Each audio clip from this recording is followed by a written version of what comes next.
This channel does not promote any violent, harmful, or illegal activities. All content provided by this channel is meant for an educational purpose only. Brought to you by V-Guard, co-powered by Sensodyne ও Bhimal, বলো কথা Keshari. Associate sponsor Ultratech Cement.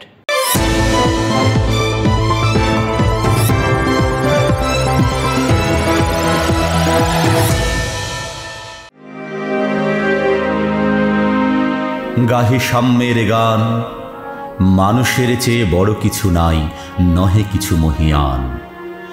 নাই দেশ কাল পাত্রের ভেদ, অভেদ ধর্ম জাতি, সব দেশে সব কালে, ঘরে ঘরে তিনি মানুষের জ্ঞাতি। ক্রিস্টোফ নিউম্যান কোনোদিন এখানে আসেননি, কোনোদিন বাংলা কবিতা পড়েননি, কিন্তু ক্রিস্টোফ নিউম্যান মানুষের মানে বুঝতেন। আপনি কি ক্রিস্টোফ নিউম্যানকে চেনেন? পূর্ব জার্মানির সৈন্য ক্রিস্টোফ নিউম্যান। 1961 সালে ভাগ হয়ে গেল জার্মানি। বার্লিন শহরের মাঝখানে বসে গেল কাঁটাতার। 1961 সালের 13 জুন, তখন ডিউটিতে ছিলেন নিউম্যান। একটা বাচ্চা ছেলে কাঁদতে কাঁদতে এসেছিল কাঁটাতারের সামনে। কাঁটাতারের এপারে ছেলেটা পশ্চিম জার্মানির মাটিতে, আর ওপারে নিউম্যান পূর্ব জার্মানির সৈন্য। রাতে দেশভাগের শিকার ছেলেটা, তাকে ফেলে এগিয়ে গিয়েছিল তার পরিবার আর ছেলেটার মাঝে তখন কাঁটাতার আর নিউম্যান। কাঁটাতার ফাঁক করে ছেলেটিকে রাস্তা করে দিয়েছিলেন। বাচ্চাটিকে কাঁটাতার পার করিয়েছিলেন নিউম্যান। কাজটা করতে গিয়ে ধরাও পড়ে গিয়েছিলেন। কাঁটাতার বসে যাওয়ার পর পারাপার বন্ধ। পূর্ব জার্মানির সরকারের সেই নির্দেশ মানেননি ক্রিস্টোফ নিউম্যানের মৃত্যুদণ্ড হয়। তবুও নিউম্যান দুনিয়ার কাছে উদাহরণ হিসেবে থেকে যান, কারণ নিউম্যান মনে করেছিলেন মানুষের চেয়ে বড় কিছু নাই, নহে কিছু মহিয়ান।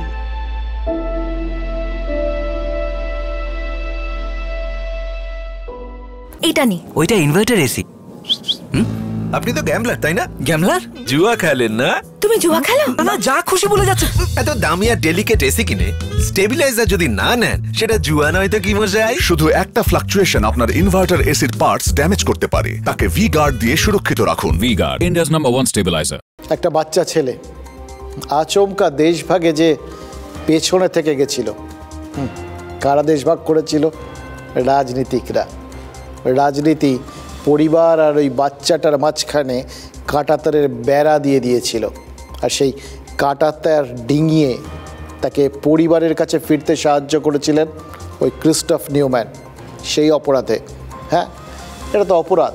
সেনাবাহিনীর চোখে অপরাধীই ছিলেন নিউম্যান, তাই তার প্রাণদণ্ড হয়েছিল। কিন্তু নিউম্যান সবার ওপর তো মানুষকে গুরুত্ব দিয়েছিলেন, মানবতাকে গুরুত্ব দিয়েছিলেন, আর সেটা তো কেউ অস্বীকার করতে পারবেন না।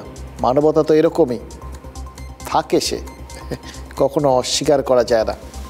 9 নভেম্বর 1989 ওই বার্লিন ওয়ালটা ভেঙে দেওয়া হয়েছিল।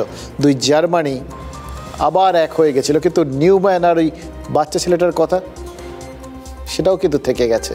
দুনিয়ার নানা প্রান্তের মানুষ আজও ওই মানবতার কথা উঠলে না ক্রিস্টোফ নিউম্যানকে স্মরণ করেন, তার কথা বলেন। কাঁটা তার ডিঙিয়ে যেতে ওই বাচ্চা ছেলেটাকে সাহায্য করার মুহূর্তে নিউম্যানের ওই ফিতু চাহনিটা দেখেছেন? একদিকে মানবতা আর একদিকে ভয়, একদম আইকনিক ছবি হয়ে গেছে।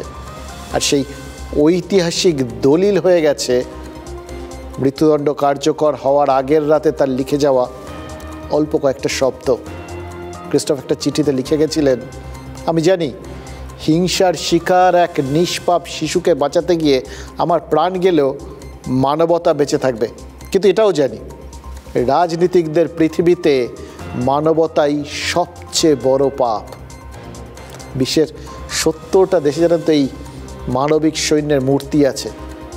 গোটা বিশ্বে সব মিলিয়ে প্রায় 317টা রাস্তা তার নামে নামকরণ করা হয়েছে।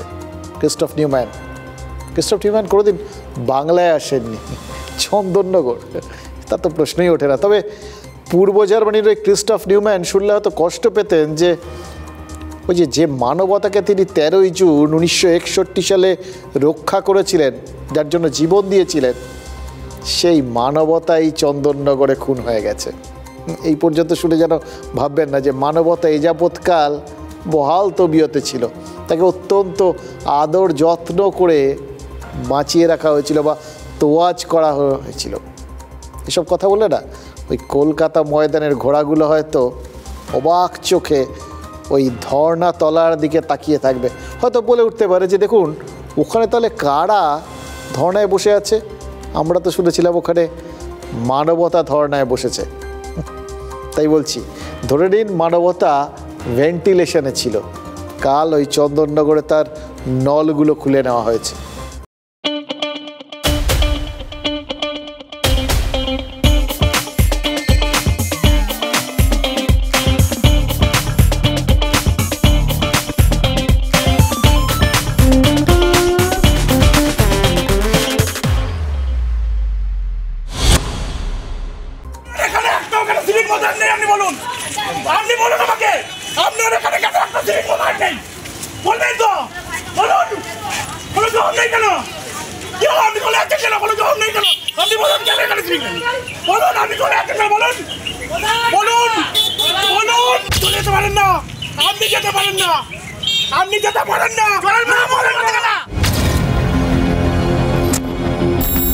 প্রতিবাদী হোক বা প্রতিরোধকারী, আইনের ঊর্ধ্বে কেউ তো নন, কিন্তু আইন সেও তো সবার জন্য সমান। সিভিক এখানে মোতায়েন ছিল, প্রত্যেকটা হসপিটালে সিভিক আছে, আপনার এখানে হসপিটালে সিভিক আছে।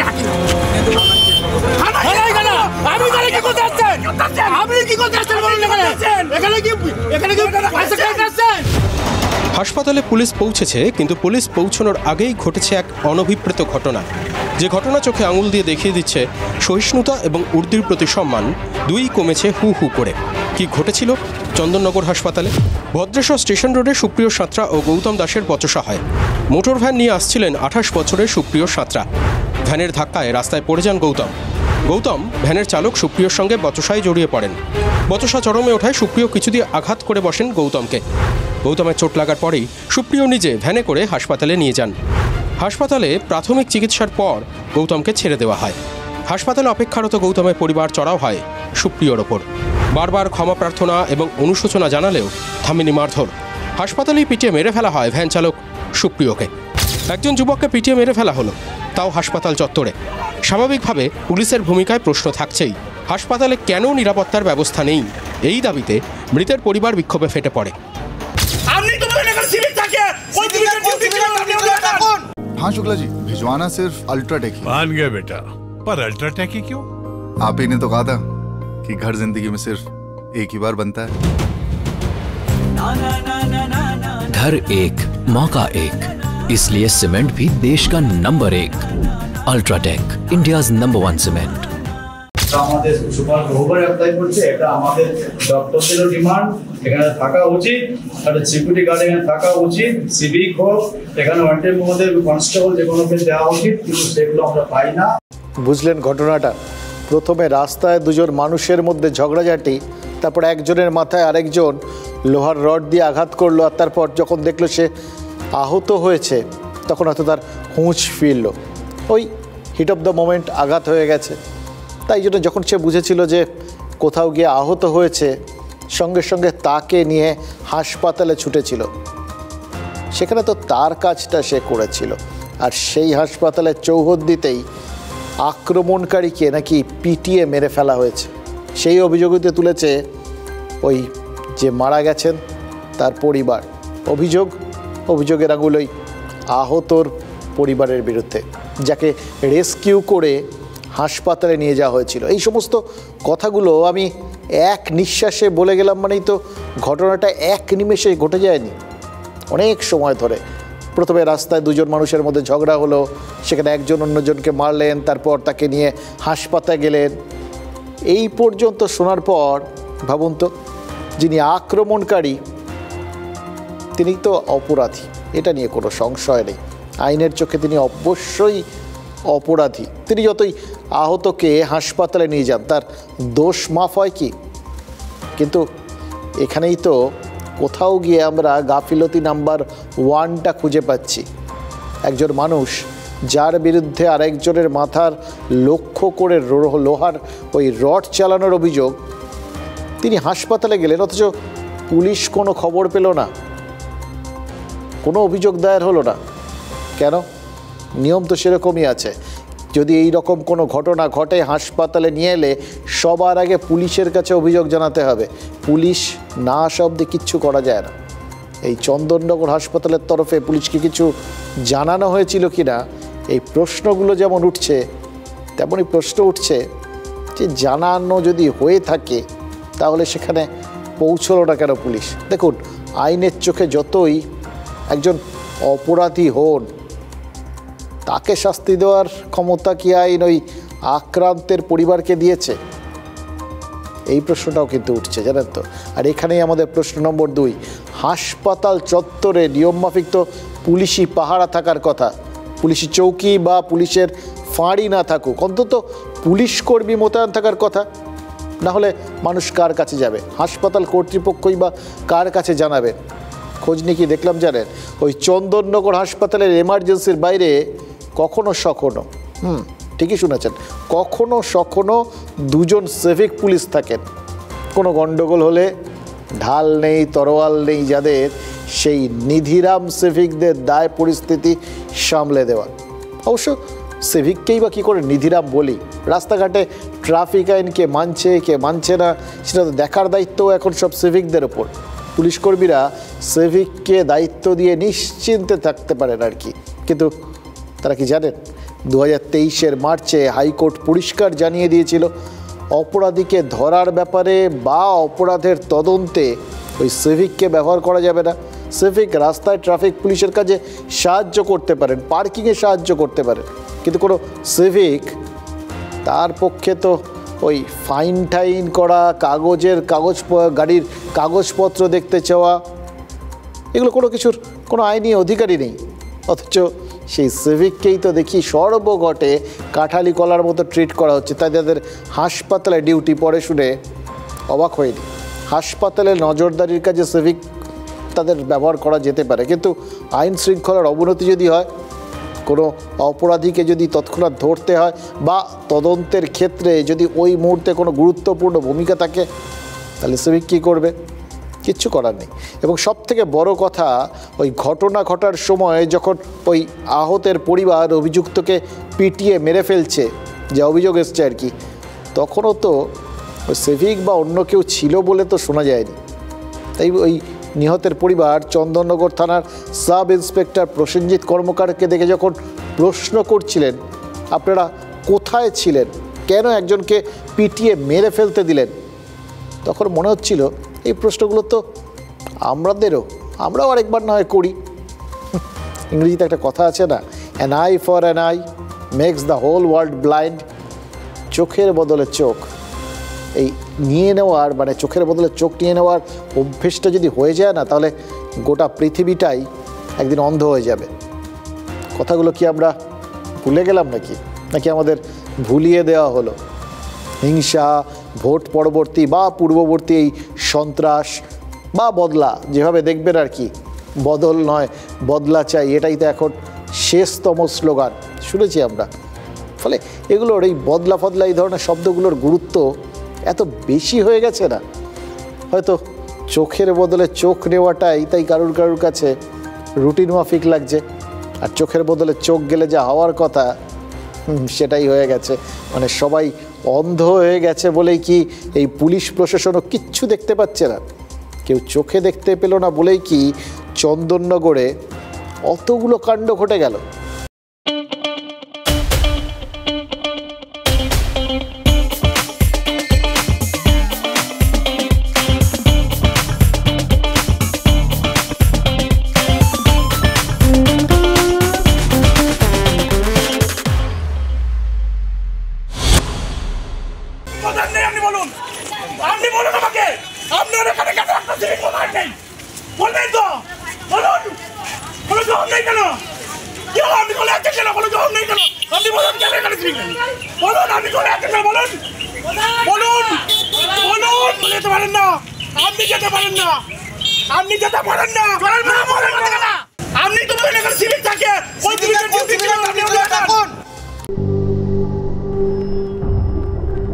শিরশিরানি থেকে দ্রুত আরাম পান সেন্সোডাইন র্যাপিড রিলিফের সাথে। প্রশ্ন অনেক, উত্তর নেই। কি অসহায়তা, অদ্ভুত লাগছিল দেখতে, জানেন তো। ভাবছিলাম যে ওই কুম্ভকর্ণের ঘুম ভাঙাতে নাকি হাজারখানেক ঢাকঢোল পেটাতে হতো। এই চন্দননগরে পুলিশের ঘুম ভাঙাতে নিহতের পরিবার তো শুধু চিৎকার করে কয়েকটা প্রশ্ন করছে। এই প্রশ্নগুলো আমরা আরেকবার চেপে রাখতে পারছি না, জানেন তো, শোনাতে হচ্ছে আপনাদের। কারণ প্রশ্নগুলো তো শুধু চন্দননগর থানার ঘুম ভাঙাতে করা হচ্ছে না, করা হচ্ছে সিস্টেমটার ঘুম ভাঙাতে। এই চন্দননগর হাসপাতালে পুলিশের ক্যাম্প বসেছে, আলটিমেটলি, জানেন তো, ক্যাম্প বসেছে, অর্থাৎ সিস্টেমের ঘুম ভেঙেছে। কিন্তু যে সিস্টেমের মধ্যে আছি আমি, আপনি, যে সিস্টেমের মধ্যে আছেন ওই মেঘনাদ মণ্ডল, সেই মেঘনাদ মণ্ডল যিনি দুদিন আগে রানীগঞ্জের রাস্তায় 7 জন সশস্ত্র ডাকাতের বিরুদ্ধে একা লড়েছিলেন। ওই জামুরিয়ার পুলিশ ফাঁড়ির সাব ইন্সপেক্টর মেঘনাদ, আপনি, আমি, আমরা সবাই যখন সিস্টেমেরই অংশ, তখন ওই সিস্টেমকে প্রশ্ন করাটাও তো আমাদের পবিত্র কর্তব্য। যে পবিত্র কর্তব্যের খাতিরে আরও কয়েকটা কথা, আরও কিছু প্রশ্ন নয় করেই ফেলি। সেই কথাগুলোই বলি, যে কথাগুলো না বললেই নয়।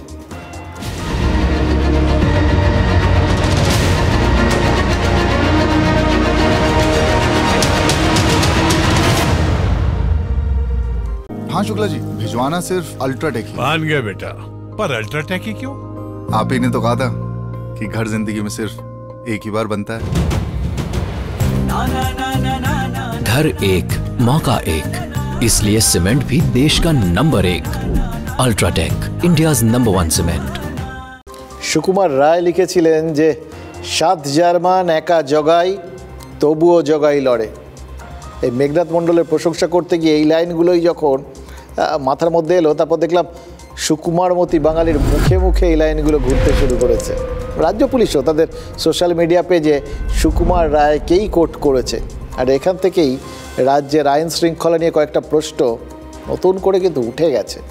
খেয়াল করে দেখুন, সোনার দোকানে ডাকাত পড়ল, একা মেঘনাদ লড়ে গেলেন। একটা লাইট পোস্টের আড়াল থেকে গুলি ছুটতে ছুটতে এক ডাকাতকে ঘায়েলও করলেন। এই জন্য মেঘনাদের যতটা প্রশংসা প্রাপ্য সেটা সবাই করেছেন, আমরাও করছি। কিন্তু আমার প্রশ্ন হচ্ছে, রাজ্যটার কি হলো বলুন তো? কী এমন হলো এই রাজ্যের যে বাইরের রাজ্য থেকে দুষ্কৃতীরা অবাধে আসছে, অপরাধ করছে আর পালিয়ে যাচ্ছে? অধিকাংশ ক্ষেত্রেই দেখা গেছে যে ওই পশ্চিমবঙ্গের যেগুলো বিহার আর ঝাড়খণ্ড বর্ডার লাগোয়া জেলা, সেই সমস্ত জায়গাগুলোতে এই বিহারের শার্প শুটারদের মাধ্যমে একাধিক খুনের ঘটনা ঘটেছে। বিহার এবং ঝাড়খণ্ড সীমান্ত লাগোয়া এ রাজ্যের পুরুলিয়া জেলা, পশ্চিম বর্ধমান, বীরভূম, বাঁকুড়া, ঝাড়গ্রাম বা মালদা মুর্শিদাবাদের কিছু অংশ, এগুলো যেন ওই বিহারের খুনি ডাকাতদের একদম মুক্তাঞ্চল হয়ে গেছে, জানেন তো। গত বছর দুয়েকের ক্রাইম রেকর্ডগুলো একবার মনে করাবার চেষ্টা করছিলাম আপনাদের। এই মুহূর্তে যে কটা কথা, যে কটা ঘটনা মনে পড়ছে আপনাদের সাথে শেয়ার করছি। খেয়াল করে দেখুন, 2020 সালের 4 অক্টোবর উত্তর 24 পরগনার টিটাগড় থানার ওই ঢিলছোড়া দূরত্বে, থানার থেকে মাত্র কিছুটা, সেখানে পয়েন্ট ব্ল্যাঙ্ক রেঞ্জ থেকে গুলি করে খুন করা হয় বিজেপি নেতা মনীশ শুক্লকে। তদন্তে নেমে পুলিশ জানতে পারে যে মনীশকে খুন করার জন্য বিহার থেকে শার্প শুটার ভাড়া করা হয়েছিল। সিআইডি জানতে পেরেছিল যে মনীশ শুক্লকে খুনের ষড়যন্ত্রটা এখানে বসে হয়নি, হয়েছিল পাটনা থেকে। উদাহরণ নাম্বার 2, 2021 সালের 21শে সেপ্টেম্বর, সেদিন দুপুরে ওই চন্দননগরে একটা গোল্ড লোন কোম্পানির অফিসে ডাকাতি হয়েছিল। সেই ডাকাতির ঘটনায় পুলিশ যাদের গ্রেফতার করেছিল তাদের মধ্যে ছিল ছোট্টু নামের এক দুষ্কৃতী। পরে কি জানা গেছিল জানেন? মনীশকে খুনের ঘটনাতেও এই ছোট্টু জড়িত ছিল। 2020 সালে এ রাজ্যে এসে যারা মনীশ শুক্লকে খুন করেছিল তাদের মধ্যে, আর এই যে যারা এই গোল্ড লোন সংস্থায় ডাকাতি করেছিল তাদের মধ্যে, দুটোতেই ওই ছোট্টু ছিল। অর্থাৎ 1 বছরের ব্যবধানে বিহার থেকে বাংলায় এসে খুন আর ডাকাতির মতো দুটো অপরাধ ঘটিয়েছিল ছোট্টু। এবং ভাবুন, প্রথমটা খুন করার পর তার কিন্তু এই কনফিডেন্সটা জন্মে গেছিল যে ওখানে যাওয়া যায়, আবার কেউ ধরবে না, আবার একটা অপরাধ করে আসা যায়, তাই করেছে। এবার ছোট্টু তো একা নয়, আজকেই চন্দননগর থেকে বিহারের এক দম্পতিকে গ্রেফতার করেছে পুলিশ, জানেন তো? এবং তাদের কাছ থেকে কী পাওয়া গেছে জানেন? 4টে দেশি পিস্তল। বলবেন তো যে ও মেড ইন মুঙ্গের টুঙ্গের হবে আর কি। ঠিক একসময় মেড ইন মুঙ্গের আগ্নেয়াস্ত্র বাংলায় সহজলভ্য হয়ে গেছিলো, ছয়লাভ হয়ে গেছিলো চারপাশে। এখানকার অপরাধীরা অল্প কিছু পয়সা খরচ করে ওই মুঙ্গেরই পিস্তল টিস্তল চালিয়ে দিত আর কি। এখান থেকে বিভিন্ন যে ডাকাত ঠাকাতরা ধরা পড়তো তাদের কাছে দেখা যেত যে ওই বিহারি অস্ত্র রয়েছে। হ্যাঁ, এখন দেখছি শুধু অস্ত্র নয়, বিহার থেকে অস্ত্রের সঙ্গে সঙ্গে এই অস্ত্র কারা চালাবে সেই গুন্ডাদেরও আমদানি করছে আমাদের রাজ্য। বিহার ঝাড়খণ্ডের একাধিক দুষ্কৃতী এ রাজ্যে আসছে, অপরাধ করছে, দিব্যি গা ঢাকা দিচ্ছে।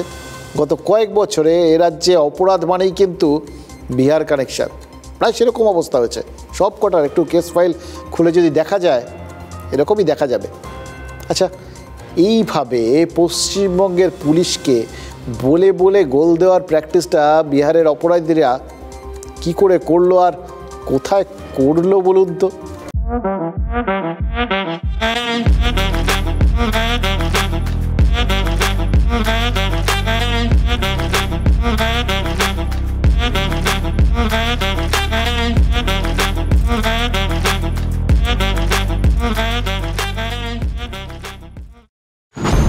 রানাঘাট, পুরুলিয়া, শক্তিগড়, ব্যারাকপুর, রানীগঞ্জ, ডুমুরজলা, রাজ্যের বিভিন্ন প্রান্তে সোনার দোকানে ডাকাতির ঘটনা ঘটেই চলেছে।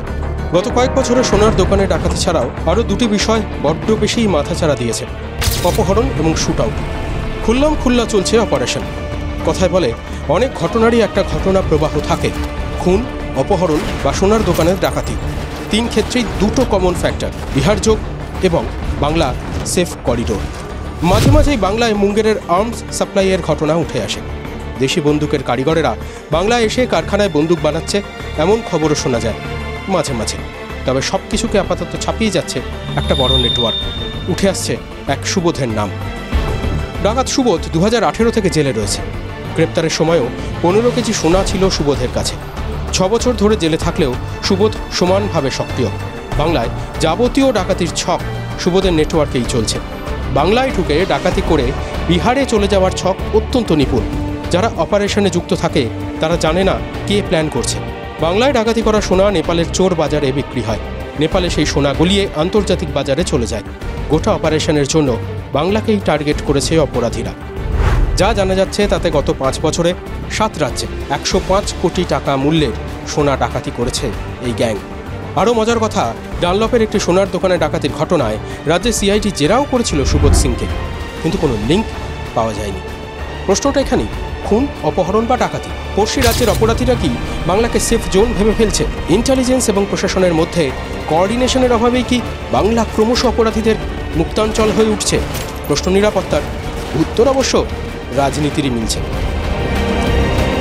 অত্যন্ত পরিকল্পিতভাবে এই যে বিপুল জয় তৃণমূল কংগ্রেসের এবং বিপুল হার ভারতীয় জনতা পার্টির, এটা থেকে নজর ঘোরাতে প্রতিবেশী রাজ্য থেকে একটি বিশেষ দল তাদের মদতপুষ্ট কিছু লোককে ঢুকিয়ে এমন কিছু সিন ক্রিয়েট করাচ্ছে, এমন কিছু অপকর্ম ঘটাচ্ছে যাতে হঠাৎ আবার নেগেটিভিটিটা সামনে চলে আসে।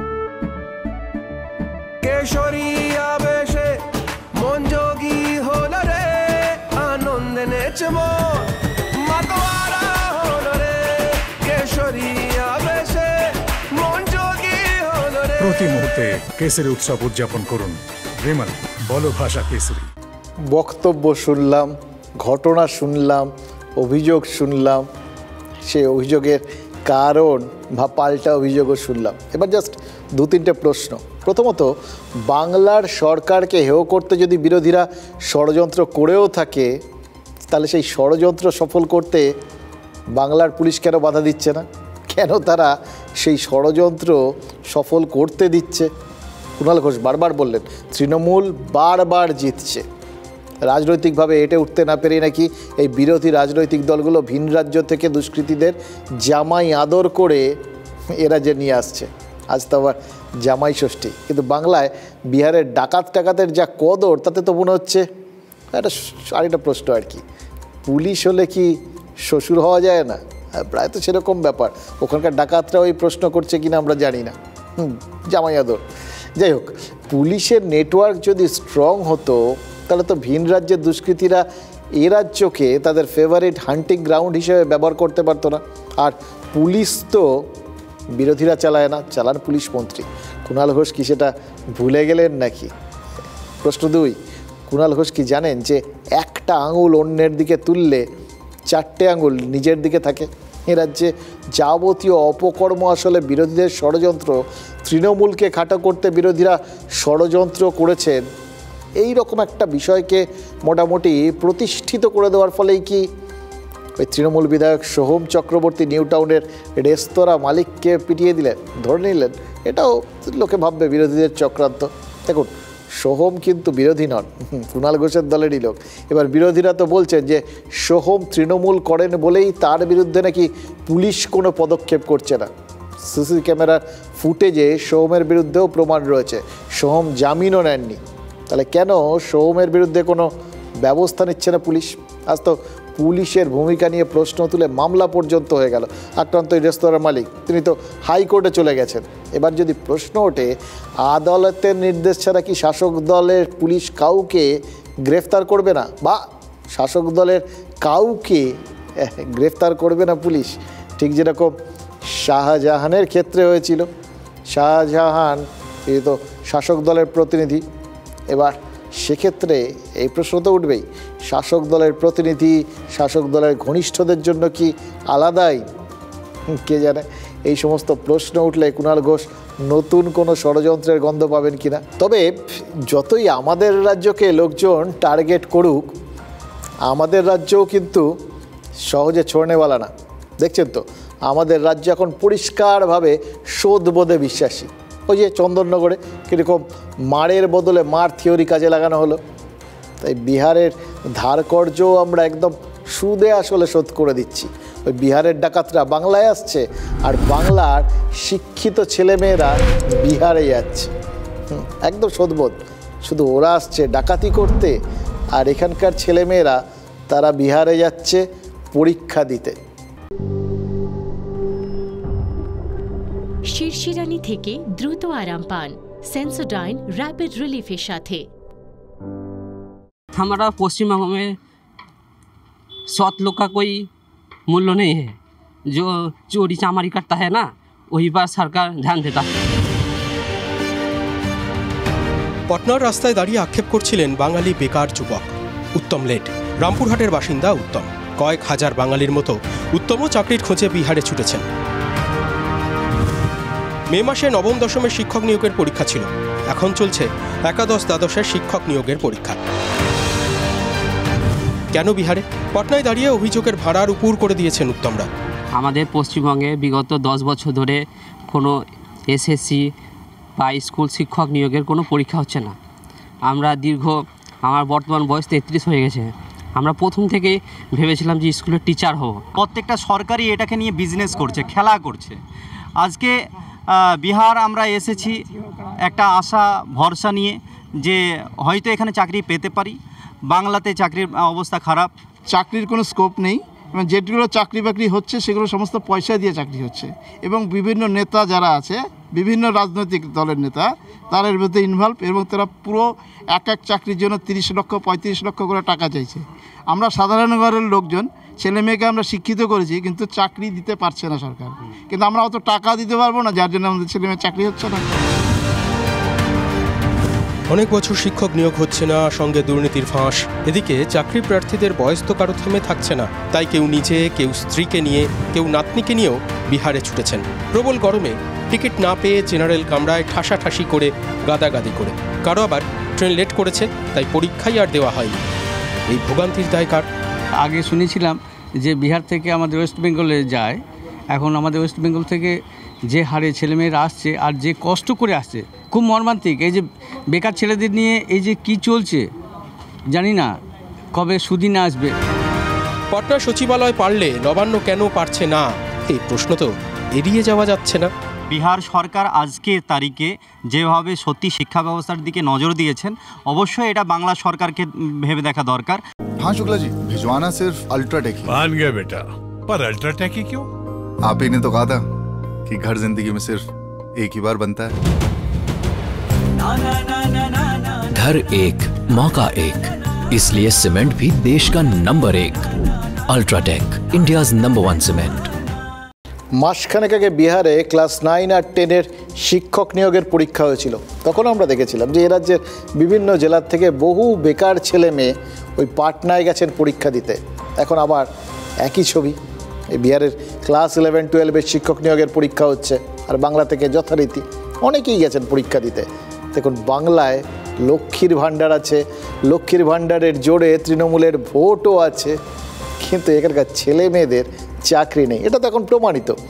আচ্ছা, TV9-এর রিপোর্টারকে বাংলার যে ভোটার বললেন বিহার যদি চাকরির পরীক্ষা নিতে পারে, চাকরি দিতে পারে, তাহলে বাংলা কেন পারবে না? তাকে কি তৃণমূল বিরোধী বলে দেখে দেওয়া যায়? মানে এখানকার সমাজ কি তাকে মেনে নেবে?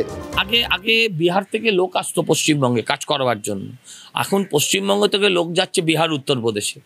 এটা পশ্চিমবঙ্গের দুর্ভাগ্য, এটা পশ্চিমবঙ্গের দুর্ভাগ্য, এটা বাংলার দুর্ভাগ্য। আমরা কদিন আগেও দেখেছি সেখানকার SSC পরীক্ষা দিতে গিয়ে পশ্চিমবঙ্গের ছেলেরা বিভিন্ন স্টেশনে রাস্তায় শুয়ে রয়েছে, তাদের থাকার বাসস্থানটুকু অবধি নেই। কিন্তু তারা এটা বুঝেছে যে পশ্চিমবঙ্গে চাকরি নেই, ওখানে রেল স্টেশনে শুয়ে থেকে যদি চাকরিটা পাওয়া যায় তারা সেটাকেই অ্যাকসেপ্ট করে নিয়েছে। এটা নতুন কোনো ঘটনা নয়, সব রাজ্যেই যখন পরীক্ষা হয় আমাদের এখানেও আবার অনেকে পরীক্ষা দিতে আসেন।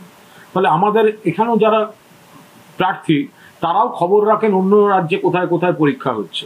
ফলে অন্য রাজ্য থেকে এখানে আসা আর এখান থেকে অন্য রাজ্যে যাওয়া, এটার মধ্যে কোনো নতুনত্ব নেই।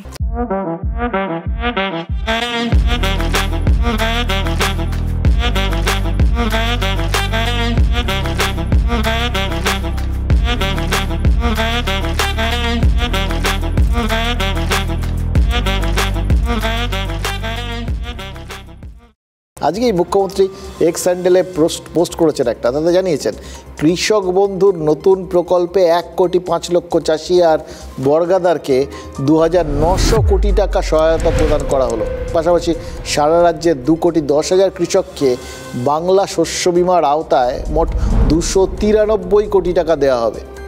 তৃতীয়বার দায়িত্ব নিয়েই ওপাশে কিন্তু কৃষক সম্মান নিধির কিস্তিতে সই করেছেন প্রধানমন্ত্রী নরেন্দ্র মোদী। তাতে দেশ জুড়ে 12 কোটি কৃষক সুফল পাবেন। ভোটে মমতা বন্দ্যোপাধ্যায়কে বাঁচিয়েছে গ্রাম বাংলা, আর নরেন্দ্র মোদীকে ভুগিয়েছে গ্রামীণ ভারত। এবার গ্রাম মানেই কৃষক, তাই আপাতত কৃষকের পাশে দাঁড়াতেই দুই সরকার উদ্গ্রীব হয়ে বসে রয়েছেন। ভালো কাজের কম্পিটিশান হচ্ছে আর কি, পাশে দাঁড়ানোর কম্পিটিশান। এই সমস্ত কম্পিটিশানে যদি কৃষকের কিছু উপকার হয় খারাপ না, কিন্তু সেটা না হলে, মানে শুধু জাস্ট কম্পিটিশানের জন্য কম্পিটিশান হলে, কাজের কাজটা না হলে, তাহলে আবার ওই কার বিপদ ঘণ্টা বাজবে কেউ জানেন না। ঘটনাচক্রে দুদিন আগেই কিন্তু কেন্দ্রীয় করের একটা অংশ রাজ্যের যেগুলো বকেয়া ছিল বলে রাজ্য বারবার অভিযোগ করে, তার মধ্যে থেকে 10,000 কোটি টাকা দিল্লি রাজ্যে পাঠিয়ে দিয়েছে। ভাড়ারে টাকা ঢোকার পর প্রথম কিস্তিতেই তাই কৃষকদের বকেয়াটা মিটিয়ে দিলেন মুখ্যমন্ত্রী মমতা বন্দ্যোপাধ্যায়। এবার দ্বিতীয় লক্ষ্য আবাস যোজনার টাকা দেওয়া, এটাও ঘোষণা করা হয়ে রয়েছে। বসে রয়েছেন জাস্ট ওই কেন্দ্রীয় আবাস যোজনার টাকাটা একবার যদি এসে যায়, বা আবাস যোজনার কেন্দ্রীয় অনুমোদনটা যদি এসে যায়, তাহলেই প্রতিশ্রুতি পূরণ করে দেবেন। নরেন্দ্র মোদী কিন্তু তৃতীয়বার কুর্সিতে বসেই ঘোষণা করেছেন যে আবাস যোজনায় 3 কোটি বাড়ি বানিয়ে দেবেন। বাংলায় আবাস যোজনায় 11,36,000 আবেদনকারী রয়েছে, কিন্তু তাদের টাকা পয়সা সবই তো দুর্নীতির অভিযোগে ওই দিল্লি আটকে রেখেছে বলেই এখানকার রাজ্য সরকার তারা সব অভিযোগ করে, আন্দোলনও করেছে। ওখানে গিয়ে তৃণমূল, অভিষেক বন্দ্যোপাধ্যায় গেছিলেন। দেখুন, বিজেপি সরকার এখন একক সংখ্যাগরিষ্ঠ নয়, কিন্তু অন্য কোনোভাবে এইরকম সময় শরিকদের মাধ্যমে বা চাপঠাপ দিয়ে রাজ্যের বকেয়া আদায় করা যাবে, এরকম পরিস্থিতি কিন্তু এখনও তৈরি হয়নি। ফলে কোথাও গিয়ে নেগোসিয়েশনের মাধ্যমে, বোঝাপড়ার মাধ্যমে, কথাবার্তার মাধ্যমেই ওই টাকা আনতে হবে। ভোট প্রচারে মমতা বন্দ্যোপাধ্যায় কিন্তু প্রতিশ্রুতি দিয়েছিলেন যে ডিসেম্বরের মধ্যে রাজ্য নিজের খরচে ওই বাড়িগুলো বানিয়ে দেওয়া হবে। এবার অভিষেক বন্দ্যোপাধ্যায় তিনি ঘোষণা করেছিলেন যেসব বিধানসভায় তৃণমূল লিড পাবে তাদের অগ্রাধিকার দেওয়া হবে। তৃণমূল 192টা বিধানসভায় লিড পেয়েছে, মমতা বন্দ্যোপাধ্যায় কাল ওই নবান্নের প্রশাসনিক বৈঠকে নাকি নির্দেশ দিয়েছেন তালিকা ধরে ধরে জেলায় জেলায় সমীক্ষা করা হোক, প্রকল্পের আগে পরিকল্পনা করতে হয়। সুতরাং এই সমীক্ষা করার নির্দেশ, এটার মধ্যে অন্যায় কিছু নেই। কিন্তু তালিকা ধরে ধরে সমীক্ষা, তার মানে কি? মানে তালিকা ধরে ধরে দেখতে হবে যাদের নাম রয়েছে তারা ঠিকঠাক মানে পাওয়ার যোগ্য কিনা সেটা যদি হয় তাহলে মেনে নিতে হবে যে দুর্নীতির অভিযোগটা একেবারে চক্রান্ত বলে উড়িয়ে দিচ্ছেন না মুখ্যমন্ত্রী, নাকি দেখা হবে যাদের যাদের যাদের জায়গায় ওই তারা আবেদন করেছেন সেই সমস্ত জায়গায় তৃণমূল লিড পেয়েছে কিনা। মানে যেরকম অভিষেক বন্দ্যোপাধ্যায় বলেছিলেন, অভিষেক বন্দ্যোপাধ্যায় কিন্তু আজ এক্স হ্যান্ডেলে যে পোস্ট করেছেন তাতে ওই আবাসের প্রসঙ্গ রয়েছে। 31শে ডিসেম্বরের মধ্যে ওই আবাসের মৌলিক অধিকার এটা মিটিয়ে দিতে তৃণমূল প্রতিশ্রুতিবদ্ধ। এই বিষয়টাকে অগ্রাধিকার দিতে মুখ্যমন্ত্রী আর রাজ্য সরকারকে অনুরোধ করেছেন অভিষেক। সোশ্যাল মিডিয়ায় পোস্ট করেছেন, তো সেখানে একই সঙ্গে তিনি ওই কেন্দ্রীয় বঞ্চনার প্রতিবাদে তার নিজের রাজ্য জুড়ে নবজোয়ার যাত্রা বা দিল্লিতে ধর্নার প্রসঙ্গ এই সব কিছু উল্লেখ করে দিয়েছেন। তারপর পোস্ট সেটা প্রথম দুটো অনুচ্ছেদে নতুনত্ব কিছু নেই, কিন্তু তৃতীয় অনুচ্ছেদে বেশ মোচড় আছে। সেখানে অভিষেক লিখেছেন যে চিকিৎসা সংক্রান্ত কারণে তিনি সংগঠন থেকে সাময়িক বিরতি নিচ্ছেন এবং এই অবসর সময়ে তিনি মানুষের চাহিদা কি বোঝার কাজে সেটা ব্যয় করবেন। দেখুন, নেতারাও মানুষ, তাদের শরীর খারাপ হতেই পারে, কিন্তু তার জন্য তো রাজনীতিতে বিরতি নিতে হয় না।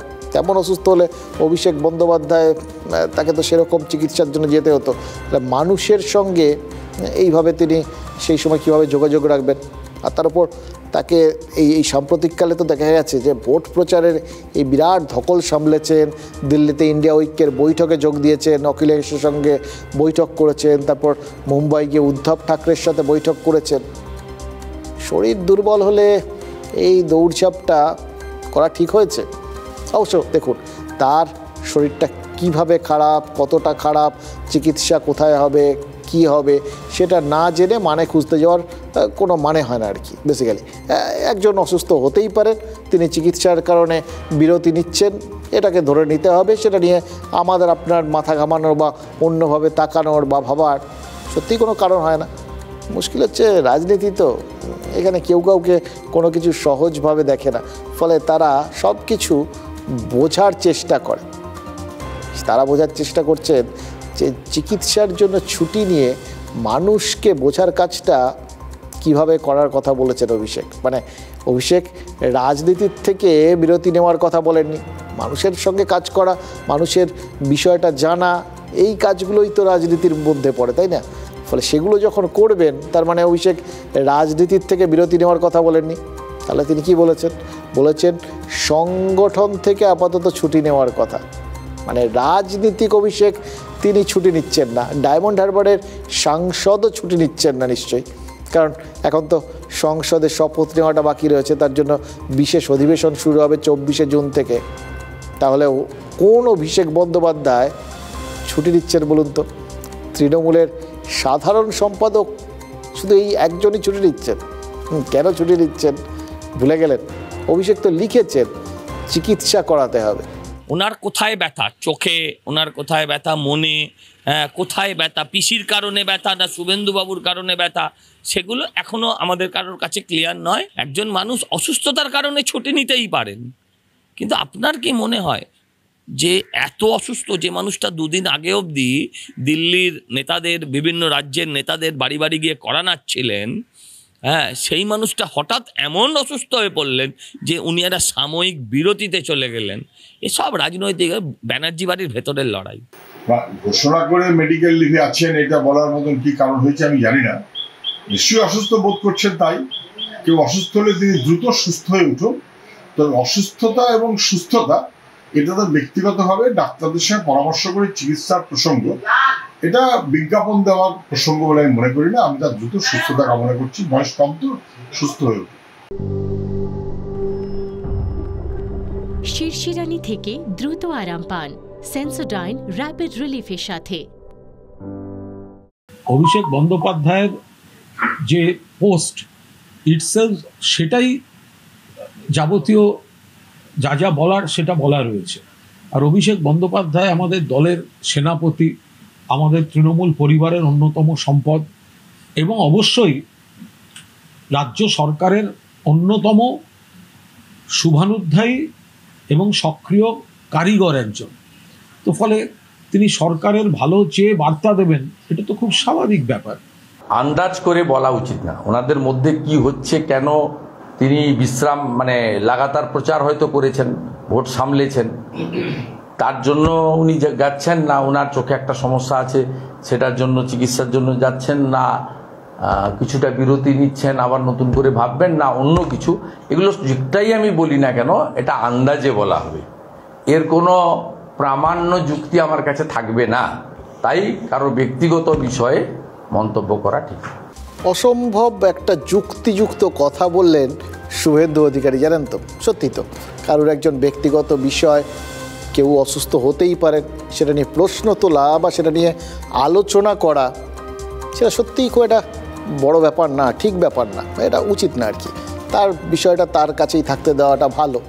আমরা সত্যিই উনি যেটা লিখেছেন সেটাকেই ধরে নেব এবং সেই অনুযায়ী যদি সত্যিই তার কোনো রকম সমস্যা হয়ে থাকে আরোগ্য কামনা করব, এটাই করণীয়, এটাই উচিত।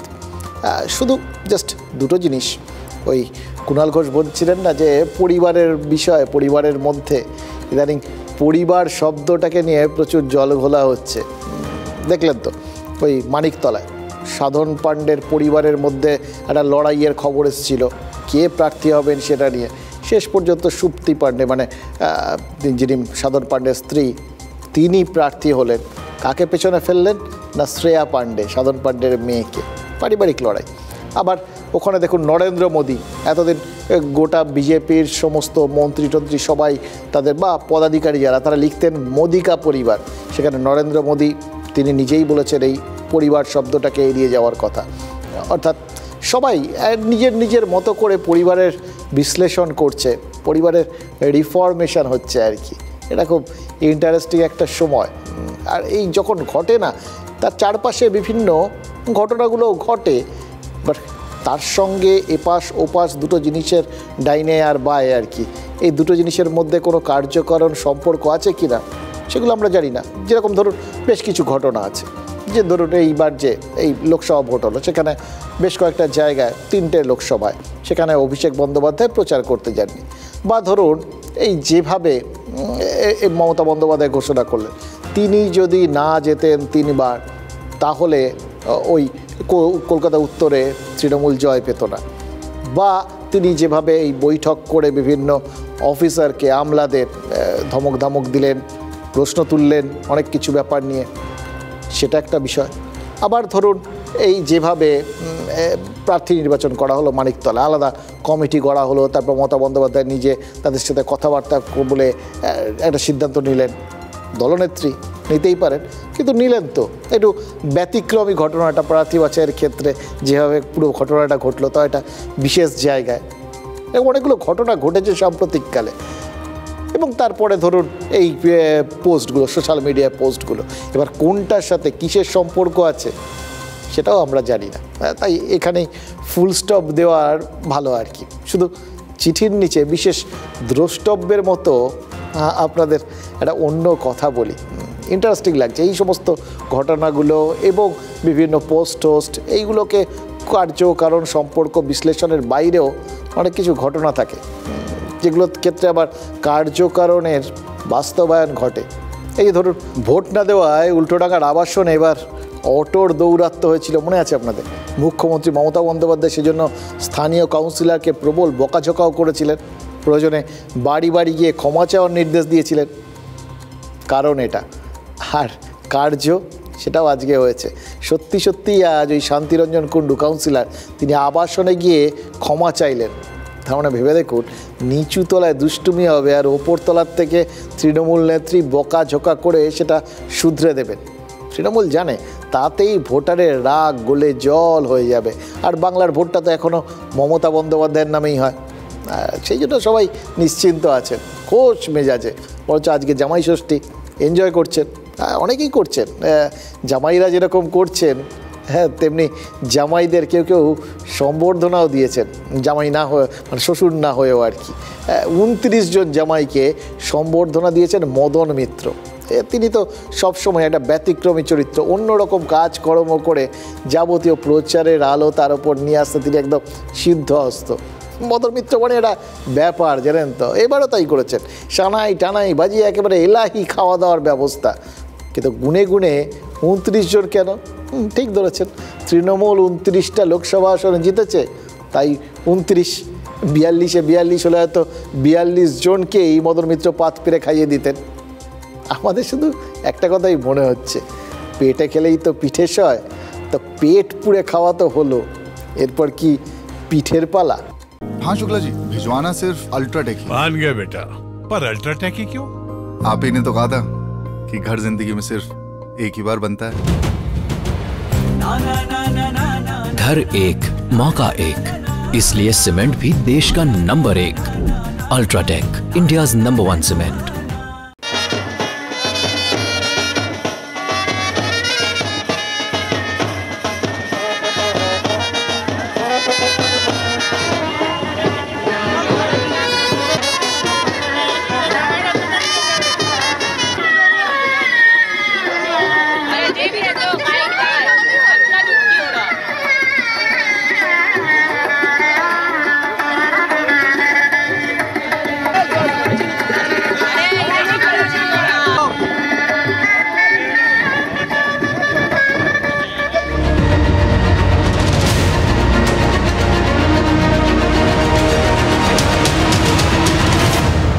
Brought to you by V-Guard, co-powered by Sensodyne ও Bhimal, বলো কথা কেশরী।